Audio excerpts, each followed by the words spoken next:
야곱은 창세기 49장에서 12아들들에게 후일에 당할 일을 알려주었습니다. 후일에 당할 일이니까 예언이죠. 그리고 마지막 죽기 전에 한 말이니까 유언이기도 합니다. 지금도 유대인들은 죽을 때에 자녀들을 축복하고 죽습니다. 우리나라 사람들은 돌아가실 때 어떻게 돌아가십니까? 뭐 어디에 얼마 감춰놨으니까 어떻게 재산 어떻게 나누라 이 얘기하고 보통 돌아가시잖아요. 그런데 유대인들은 그렇지 않습니다. 지금도 죽기 전에 꼭 자녀들에게 축복 기도를 해주고 죽습니다. 그때 남기는 말은 얼마나 의미심장하겠습니까? 논어에는 새가 죽을 때는 그 소리가 슬프고 사람이 죽을 때는 그 말이 선하다 그런 말이 있습니다. 부모님이 마지막 눈을 감기 전에 하시는 말씀이니까 얼마나 중요하고 의미가 있겠습니까? 그래서 우리는 부모님이 마지막 돌아가시기 전에 남긴 말을 유언이라고 합니다. 죽음으로 의미를 부여했기 때문에 또 마지막 말이기 때문에 더 무게가 있고 의미가 있는 것입니다. 깊은 강력한 메시지가 담겨 있습니다. 더 진실하고 강곡한 말입니다. 그래서 자녀들은 부모가 남긴 이 유언을 지키려고 노력합니다. 우리나라 법에서도 부모님이 돌아가실 때 글로 유언으로 남긴 것에 법적 효력이 있다라고 인정을 합니다. 글로 그냥 남긴 걸 껄쭉껄쭉 글 하나 쓰고 돌아가셨는데 그것이 법적인 효력이 있다라고 법에서도 그 권위를 인정해주고 있습니다.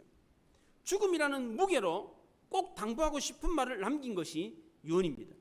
야곱은 죽기 전에 아들들에게 꼭 당부하고 싶은 말을 유언으로 남겼습니다. 그런데 야곱이 남긴 이 유언의 말은 어떻게 살아라 이런 단순한 유언이 아니었습니다. 후일에 당할 일을 예언했습니다. 부모는 자녀에게 있어서 인생을 먼저 산 선생과 같습니다. 그래서 어떻게 살면 행복하고 승리하는가, 어떻게 살면 불행하고 실패한 인생을 사는가라고 말해줄 수 있습니다.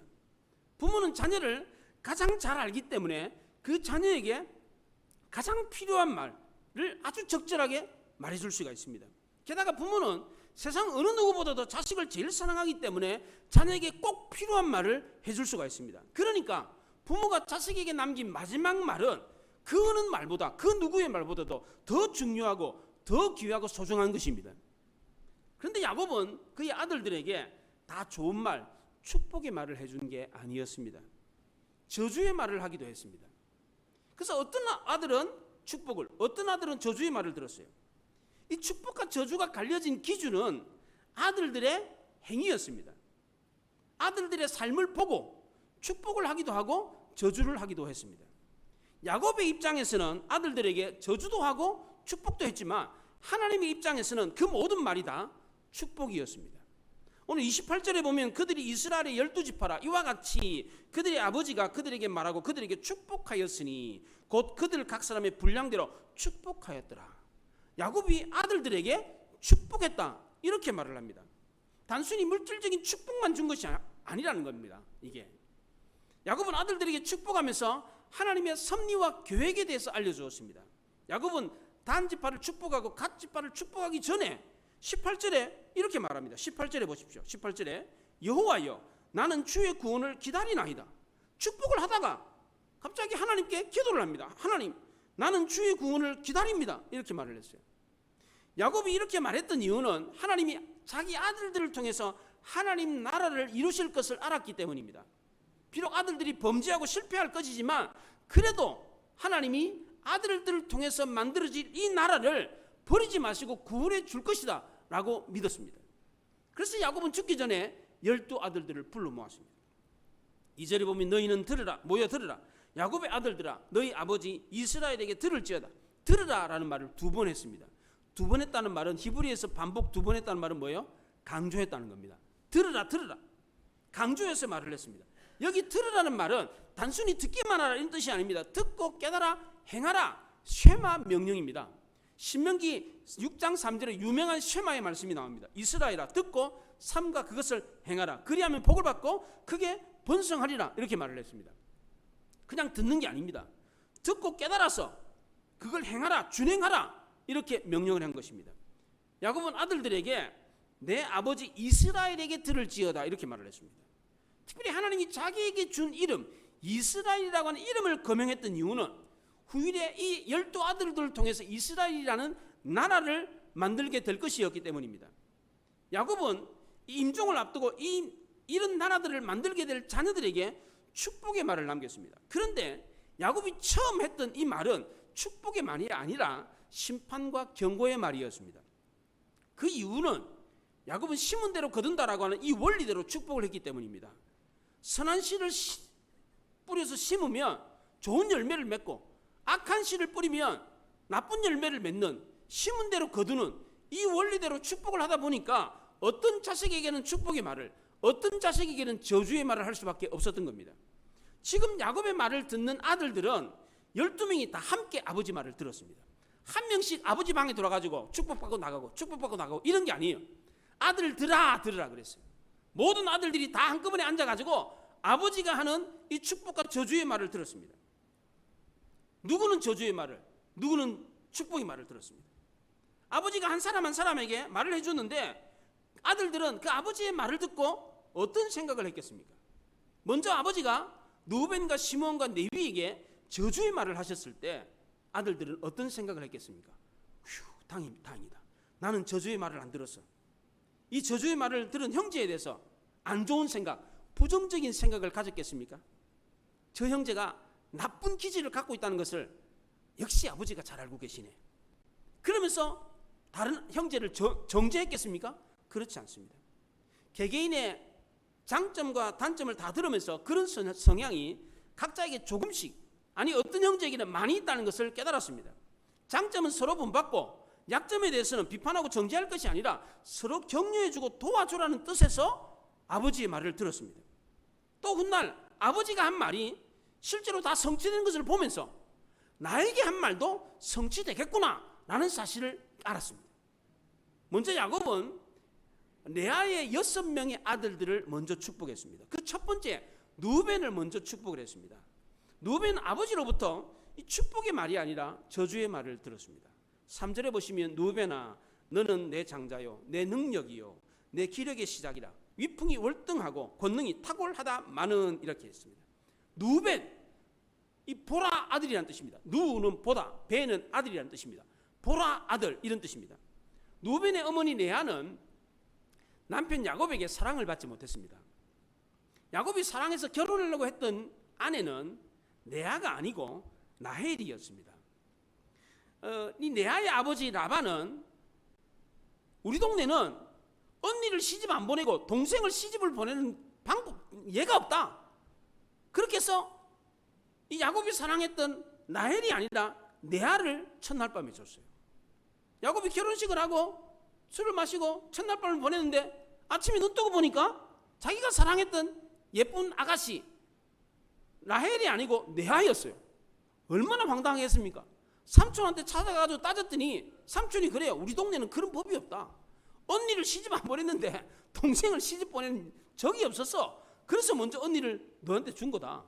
그리고 너가 7년 더 일하면 네가 사랑하는 아이를 주겠다. 삼촌 라반의 설득에 넘어가가지고 그렇게 7년을 더 보내서 라헬을 아내로 얻었습니다. 사실 레아는 야곱의 의사와 관계없이 사랑도 없이 억지로 결혼을 한 여자였습니다. 이런 사연이 있었기 때문에 레아는 남편 야곱의 사랑을 받지 못했습니다. 이걸 하나님이 아시고 하나님이 이 사랑을 받지 못했던 레아의 태를 먼저 열어줬습니다. 레아가 아들을 낳았는데 너무너무 기뻐가지고 아들의 이름을 루벤, 보라 아들이라고 이름을 지었습니다. 창세기 29장에 레아가 임신하여 아들을 낳고 그 이름을 루벤이라 하여 이르되 여호와께서 나의 괴로움을 돌보셨으니 이제는 내 남편이 나를 사랑하리로다 이렇게 말을 했어요. 아들의 이름을 보라 아들이라 루벤이라고 이름을 지으면서 한을 풀었습니다. 이 이름에는 구원과 축복의 시작이라고 하는 의미가 담겨 있습니다. 신약시대의 이 이름은 메시아적인 선언으로 쓰이기도 했습니다. 훗날 인류를 구원하는 예수 그리스도가 이 땅에 오실 때에 이 위대한 문구가 쓰였습니다. 이사야 7장 14절에 보라 처녀가 잉태하여 아들을 낳을 것이요 그 이름을 임마누엘이라 하리라. 보라 아들을 낳으리라. 그때 쓰여졌던 이 문구, 희망을 주는 이 예언적인 문구가 바로 이 루벤에서부터 시작이 됐습니다. 얼마나 놀랍습니까? 이 루벤은 부모님의 기대를 한 몸에 받고 태어났습니다. 그래서 3절에 누벤아 너는 내 장자요 내 능력이요 내 기력의 시작이라 위풍이 월등하고 권능이 탁월하다마는 이렇게 말을 했습니다. 실제로 루벤은 장자였습니다. 그 당시에 장자는 특별한 법적 지위와 특권을 누렸습니다. 그 당시 장자는 집안을 대표하고 아버지를 대리하는 자였습니다. 이 장자권이 얼마나 크고 놀라웠던지 야곱이 아버지와 형을 속여가지고 그 장자권을 빼앗았습니다. 또 이 장자는 하나님의 소유라고 하는 신적인 의미를 가지고 있었습니다. 짐승이든 사람이든 첫 것은 다 내 거다, 하나님의 소유다라고 하는 의미가 있었습니다. 그 당시 율법에서 이 장자는 재산 분배를 할 때 다른 아들에 비해서 2배를 주도록 되어 있었습니다. 우리나라도 얼마 전까지만 해도 아버지가 돌아가시면 재산의 대부분을 다 장자한테 줬습니다. 근데 하물며 지금으로부터 3,500년 전에는 장자 독식 시대였습니다. 예, 장자가 최고였습니다. 또한 누벤은 아버지의 능력이었습니다. 아버지가 건강하실 때, 가장 젊었을 때 낳은 아들이었기 때문에 아버지의 건강을, 아버지 힘을 그대로 이어받았습니다. 세 번째는 누벤은 아버지의 기력의 시작이었습니다. 야곱은 이 장자 누벤을 낳음으로 인해 가지고 남자로서의 힘을 갖게 되었습니다. 고대 사회에서 대를 잇지 못하는 것은 크나큰 약점이었습니다. 누벤은 아버지의 대를 잇게 해주는 아버지의 기력의 시작이었습니다. 그렇기 때문에 겉으로 드러나는 훌륭한 위풍이 월등했습니다. 월등하다는 말은 남아 돈다는 말입니다. 그리고 실제적으로 행사할 수 있는 능력, 권능도 탁월했습니다. 물리적인 힘뿐만 아니라 사회적인 힘, 정치적인 힘, 지도력까지, 리더십까지 다 갖췄습니다.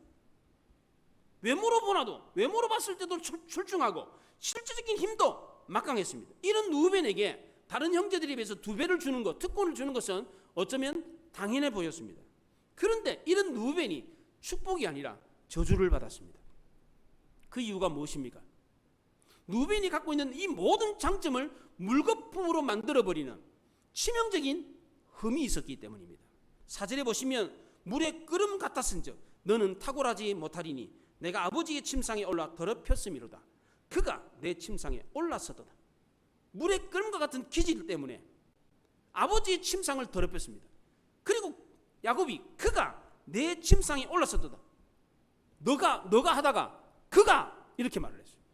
3인칭으로 말을 해가지고 마치 아버지와 자식의 관계를 끊어버린 것처럼 그가 남인 것처럼 그렇게 표현하면서 이렇게 누벤을 저주하는 말을 했습니다. 누벤이 탁월했음에도 불구하고 탁월하지 못하게 된 이유가 무엇입니까?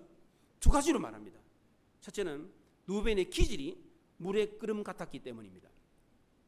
기질이 물처럼 끓어올라 오르는 이 기질을 절제를 못했습니다.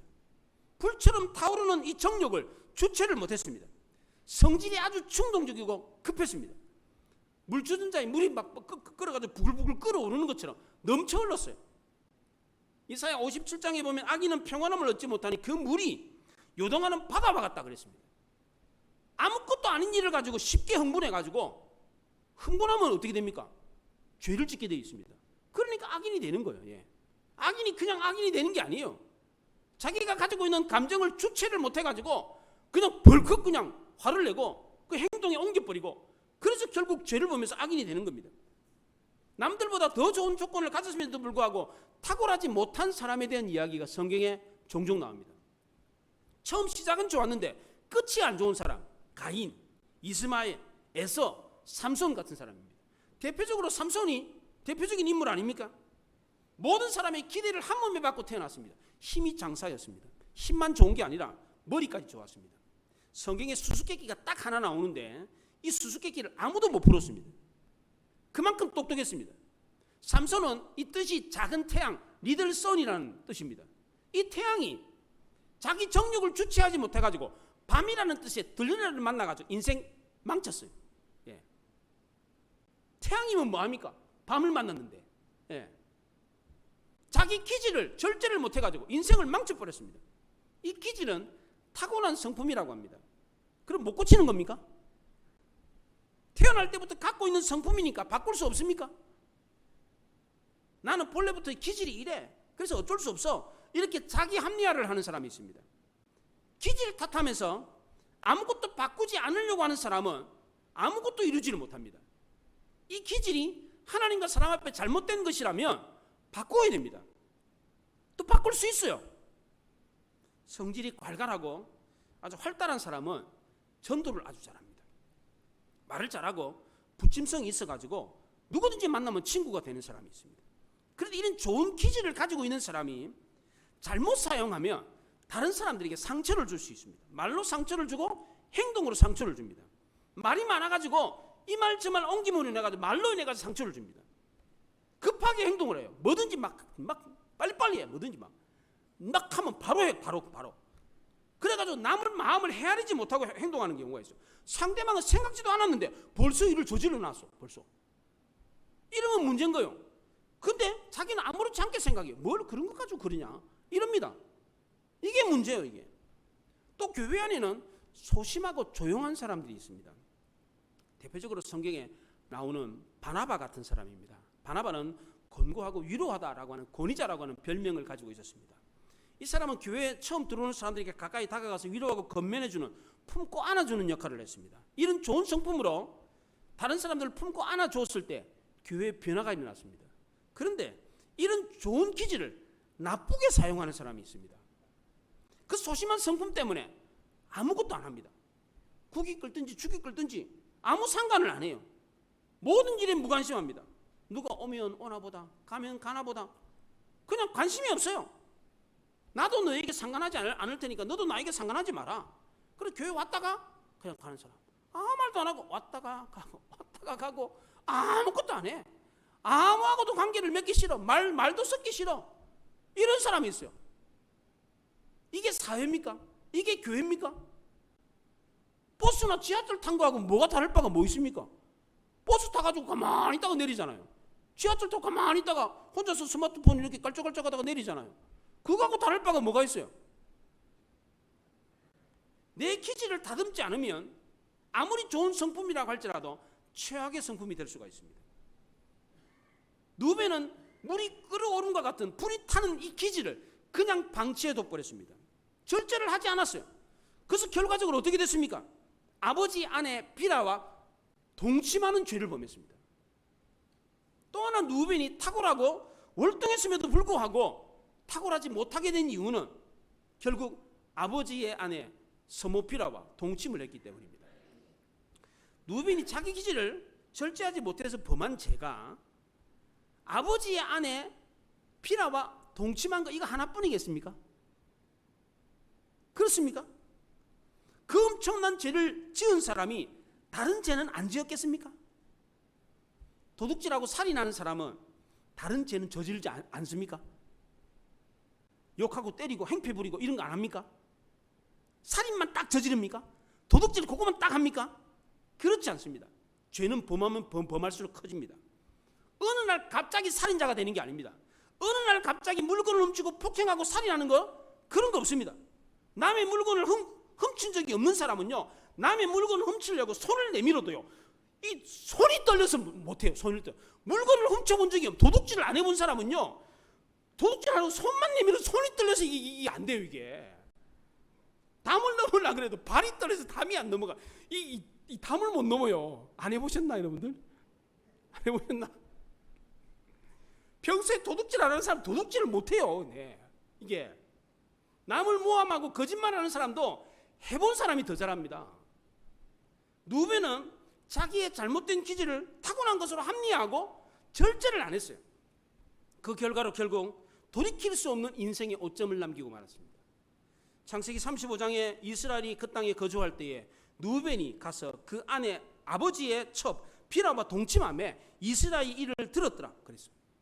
누벤이 아버지의 아내 비라와 동침했을 때는 야곱이 사랑했던 아내 라헬을 잃었을 때입니다. 집에 초상이 났어요. 그리고 또 아버지의 어머니 리브가의 유모 드보라가 할머니가 그 집안에 야곱을 위해서 늘 울면서 애곡하는 나무, 상수리 나무라고 하는 애곡하는 곡하는 나무라고 하는 이 뜻을 가지고 있는 이 드보라가 야곱을 위해서 늘 언제나 울면서 기도했던 그 할머니가 죽었어요. 얼마나 슬프겠어요. 그리고 야곱의 아버지 이삭이 죽었습니다. 집안에 출초상이 났어요. 마음이 슬프고 무거울 때에 집안에 장자라고 하는 이 르우벤이 집안 기둥을 흔드는 풍파를 일으켰습니다. 이때 야곱이 이 루벤이 자기 아내 빌하와 동침했다는 사실을 들었습니다. 그리고는 아무런 벌도 주지 않았습니다. 아무 말도 성경에 안 나옵니다. 수십 년의 세월이 흘렀습니다. 형제들도 잊었고 본인인 루벤도 가물가물했어요. 기억이 가물가물했어요. 그런데 느닷없이 야곱이 죽기 전에 이 얘기를 꺼냈습니다. 왜 그렇습니까? 민수기 32장에 너희 죄가 정녕 너희를 찾을 줄 알라 그랬어요. 죄가 우리를 찾아와요. 너 이런 죄 지었지. 죄가 우리를 찾아온다는 거예요. 우리는 하나님 앞에서 죄를 지었다고 할지라도 용서받을 수 있습니다. 그러나 그 죄에 대한 대가는 반드시 치러야 됩니다. 그때 일로 루벤은 장자의 명분을 잃었습니다. 장자의 명분뿐 아니라 장자의 권한도 잃었습니다. 장자의 특권도 장자의 권위도 잃었습니다. 그때까지만 해도 루벤은 장자로서의 권위가 있었습니다. 동생들이 요셉을 시샘해가지고 요셉을 죽이려고 그랬어요. 이때 루벤이 야 죽이지 말고 그 요셉을 구덩이에 던져놓자. 그렇게 동생들을 설득을 시켰어요. 그리고 나중에 그 요셉을 구덩이에서 건져내서 아버지께 돌려보내려고 했어요. 그때까지만 해도 루벤은 장자로서의 권위가 있었습니다. 그런데 아버지로부터 저주를 받는 순간부터 장자로서의 권위도 싹 사라져 버렸습니다. 왜 이렇게 되고 말았습니까? 물의 끓음 같은 기질을 절제하지 못했기 때문입니다. 우리 주변에 이런 사람들이 종종 있습니다. 교회에서 열심히 봉사하고 충성하는데 말 한마디 잘못했다가 혈기 한번 부렸다가 그동안의 위신을 그냥 다 깎아먹는 사람이 있어요. 한꺼번에 모든 신뢰를 다 잃어버린 사람이 있어요. 심리학에서 이런 걸 가리켜 분노 조절 장애, 충동 조절 장애라고 합니다. 지나치게 분노하는 것, 이 분노의 마음을 너무 오랫동안 간직하는 것, 이런 게 병이 됩니다. 루벤이 그랬어요. 루벤이 지나치게 분노를 해요. 이 분노의 감정을 그냥 던져버려야 되는데 계속 품고 있는 거예요. 이게 루벤을 가르쳐 탁월하지 못하다 그랬는데 영어 성경에서는 unstable, uncontroll이라고 그랬어요. 불안정해. 통제가 안 돼. 이게 루벤은 불안정하고 통제가 안 되고 훈련이 안 되고 몹시 거칠고 제멋대로였습니다. 본성대로 날뛰는 들나귀 같았습니다. 말의 훈련도 안 됐고 행동의 훈련도 안 됐고 표정의 훈련도 안 됐어요. 제 같은 경우도 표정 훈련이 잘 안 돼. 어디 기분 나쁘면 기분 나쁜 표정이 그대로 보여. 그러면 안 되거든요. 좀 기분이 나빠도 좀 이렇게 기분 안 나쁜 채 좀 하고 이렇게 할 수 있어야 되는데 그게 잘 안 돼. 저는 이 훈련이 필요하단 말이에요. 이게 말에도 훈련이 필요하고 행동에도 훈련이 필요하고 표정에도 훈련이 필요해요. 그런데 루벤 그런 거 필요 없다는 거예요. 그냥 나는 그냥 내 하고 싶은 대로 하겠다는 거지. 그냥 그렇게 살았어요. 이렇게 다듬지 않았을 때 어떻게 됐습니까? 통제가 안 됐기 때문에 결국 아버지 아내 스모 빌하와 동침하는 큰 죄를 범하고 말았습니다. 그 결과로 모든 것을 한순간에 다 잃어버렸습니다. 특권도 축복도 능력도 다 잃어버렸습니다. 게다가 루벤은 이스라엘이 망할 때 제일 먼저 망했습니다. 아수르가 침공해 왔을 때 그 길목이 있었기 때문에 제일 먼저 망했어요. 또 루벤 지파에서는 사사나 선지자나 왕이 단 한 명도 배출되지 않았습니다. 반대로 모세와 아론을 대적했던 다단과 아비람이라고 하는 악인이 배출됐어요. 악인이, 유명한 악인이 배출이 됐어요. 다단과 아비람은 모세와 아론을 거역하고 자기 분수에 지나치게 교만했습니다. 악평강 늘어났어요. 가는 곳마다 만나는 사람마다 불평과 불만을 쏟아냈어요. 너희만 제사장이냐? 하나님도 우리도 쓰신다. 너만 성경을 읽을 줄 아느냐? 우리도 성경 읽을 줄 안다. 지도자의 권위에 도전했습니다. 하나님이 이런 사람을 어떻게 했습니까? 사람이 죽으면 영과 육이 분리가 됩니다. 육은 땅에 묻히고 영혼은 지옥을 가든지 천국을 갑니다. 그런데 심판 때가 되면 그 영과 육이 합쳐져 가지고 악한 사람은 지옥에 가가지고 영원한 형벌을 육체와 함께 결합이 돼가지고 영원한 형벌을 받습니다. 이게 하나님의 원리입니다. 그런데 하나님이 얼마나 급하셨든지 이 사람들을 땅이 갈라지게 해가지고 수월이 지옥이 삼켜버렸어요. 바로 그냥 몸과 영혼을 그냥 지옥에 확 삼켜버렸어요. 이 무서운 형벌을 받았던 사람들이 바로 루벤 지파 사람들이었습니다. 이 사람들을 모세는 어떻게 했습니까? 모세가 죽기 전에 12지파를 축복했거든요. 모세는 이 루벤을 어떻게 축복했습니까? 신명기 33장 6절에 이렇게 축복했습니다. 루벤은 죽지 아니하고 살기를 원하며 그 사람 수가 적지 아니하기를 원하나이다. 본래 아버지의 침상을 범한 죄는 사형이었습니다. 레위기 20장에 보면 누구든지 아버지의 아내와 동침하는 자는 그의 아버지의 하체를 범하였은즉 둘 다 반드시 죽일지니라. 그들의 피가 자기에게로 돌아가리라. 아버지의 침상을 범하는 죄는 하나님의 창조 질서를 무너뜨린 신성 모독의 죄였기 때문에 반드시 죽이라 그랬습니다. 그런데 누벤은 죽지 않았습니다. 그 인구의 수가 적지 않았습니다. 46,500명이나 됐습니다. 그 이유가 무엇입니까? 첫째는 모세가 이 누벤 지파를 위해서 기도했기 때문입니다. 하나님, 비록 누벤이 범죄했다고 할지라도 하나님의 은혜와 복을 거두지 마옵소서. 이렇게 강력하게 기도를 했기 때문입니다. 우리는 아무리 큰 죄를 범했다고 할지라도 어떤 죄라고 할지라도 용서를 구하면 용서받을 수가 있습니다. 심지어 신성 모독의 죄라고 할지라도 하나님을 거역하는 죄를 범했다고 할지라도 용서받을 수가 있습니다.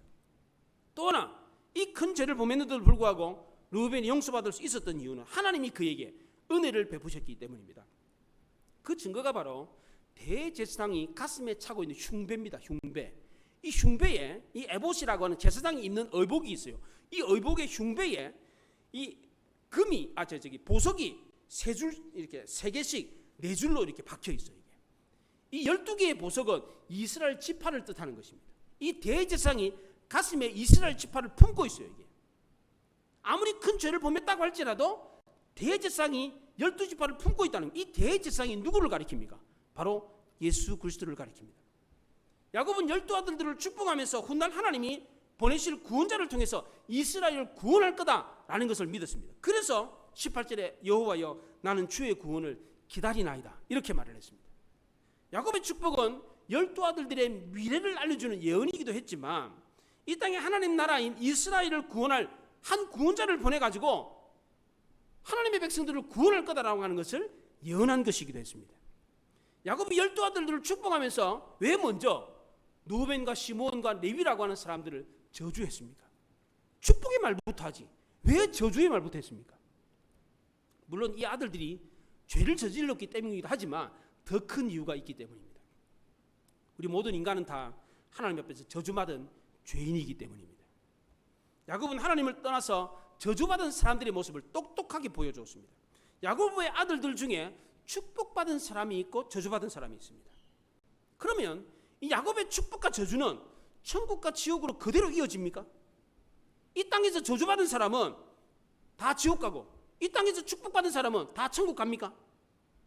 이 땅에서 가난하고 병들고 소외되고 장애를 얻어서 비참하게 사는 사람은 저주받은 사람이기 때문에 다 지옥 가고 이 땅에서 떵떵거리면서 잘 사는 부자, 건강한 사람, 잘난 사람들은 축복받았기 때문에 다 천국 갑니까? 그렇습니까? 어떤 분이 이런 얘기를 했어요. 천국에 연쇄살인마 김대두, 도끼살인마 고재봉이 있다면 나는 그런 천국은 가기 싫다 이런 말을 한 사람이 있어요. 그럼 우리는 살인마 아닙니까? 칼로 사람 죽인 것만 살인입니까? 이 세치히로 얼마나 많은 사람을 죽였습니까? 말로 험담하고 미워하고 욕하는 것도 살인이라고 했습니다. 이 세상 가치로 생각하면 사도 바울도 저주받은 사람입니다. 사도 바울이 다메섹 도상에서 예수님을 만났잖아요. 바울은 다메섹 도상에서 예수 만남으로 인해 가지고 인생 망쳤어요. 이 바울은 사내들인 공회원이었습니다. 우리나라로 말하면 국회의원이에요. 대학 교수였습니다. 예, 최고의 학문을 공부한 사람이요. 국회의원으로 대학 교수로 떵떵거리면서 잘 살 수 있는 사람인데 괜히 예수를 만나가지고 감옥 갔잖아요. 단두대에서 목이 잘려서 죽었습니다. 저주받은 사람입니다. 예수님은 어떻습니까? 예수님도 저주받은 사람입니다. 나무에 매달린 사람마다 다 저주받은 사람이라고 그랬습니다. 이 세상의 현실로 축복과 저주를 판단하면 안 됩니다. 그럼 장애자나 비참하게 인생을 사는 사람은 다 저주받은 사람입니까? 가난하고 병든 사람은, 못난 사람은 다 저주받은 사람입니까? 그렇지 않습니다. 이 땅에서의 가치관으로 축복과 저주를 판단해서는 안 됩니다. 이 야곱의 축복과 저주가 하늘나라로 그대로 이어졌습니까? 야곱이 이 땅에서 축복하고 저주한 대로 그 자녀들이 천국 가고 지옥 가고 그랬습니까? 그렇지 않았습니다. 야곱에게 저주받았던 누벤, 시므온, 레위 다 저주받았습니까? 그렇지 않습니다. 누벤은 죽지 않고 살았습니다. 그리고 레위는 이스라엘 12지파에 흩어져 가지고 제사장이라고 하는 명문지파가 됐습니다. 아버지에게 저주를 받았는데 우리는 모두 다 정도의 차이는 있지만 누벤, 시몬, 레위와 같이 저주받은 그런 기질을 가지고 있습니다. 누벤같이 물에 끓음과 같이 급하고 가격한 기질이 있잖아요. 시몬과 레위처럼 분노를 참지 못하고 충동적인 행동을 하는 경우가 있잖아요. 그렇잖아요. 들나귀처럼 내 하고 싶은 대로 그렇게 하고 싶은 기질이 있잖아요. 없습니까? 이런 우리가 어떻게 해야 됩니까? 타고난 이 나쁜 기질을 가지고 있는 사람은 저주를 받아가지고 이 땅에서도 망하고, 그래서 저 천국도 못 가고 지옥 가야 됩니까? 그렇지 않습니다. 야곱은 자기의 12 아들들을 어떻게 했습니까? 자기가 지금 눈을 감고 이제 죽잖아요. 자기 아들들을 어떻게 했습니까? 하나님께 맡겼습니다. 여호와여, 나는 주의 구원을 기다리나이다.